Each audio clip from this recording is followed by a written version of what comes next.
Дубль 2. Қайтадан бастайын. Айранды аламын. Джелси ұнайтын, маған ұнайтын айран. Жаңа жылытып алдым.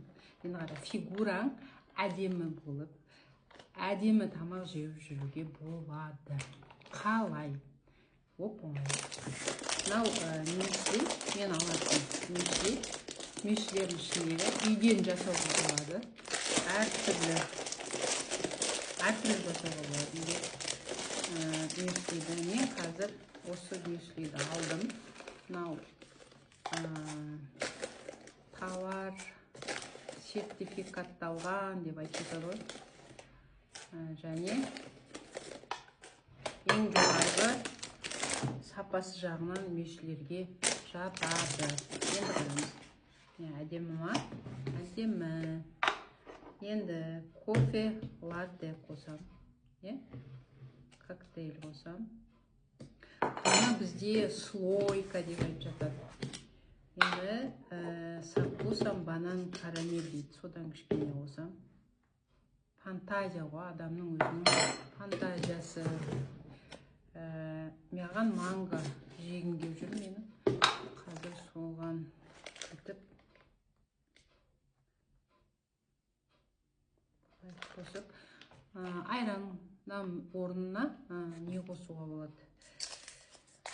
Сметана қосуға болады. Қою айран болса тіпті жақсы. Мен енді болады. Мен енді өзім шоколад қосуға болады. Қайтадан енді екі түрлі мюсли алдым. Өйткені маған сондай захотелось дейді ғой. Мынау көрдіңдер ғой, жаңағы гранула кішкене күйген болса, мынау күймеген. Осылай жасауға болады. Және манго қосып жібереміз. Манго коктейль. Күшті. Енді қайтадан айран қосамыз. Бұны кешкі асқа жасауға болады. Мангоның өзінен де ыстық сумен араластырып, желе жасап жеуге де болады негізінде. Енді қазір мен шоколад қосқым келіп тұр. Үсті мынандай сары болып, күшті болып келе жатыр.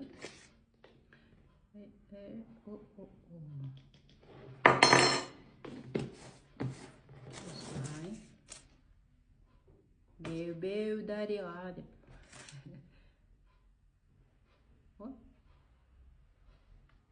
Осылай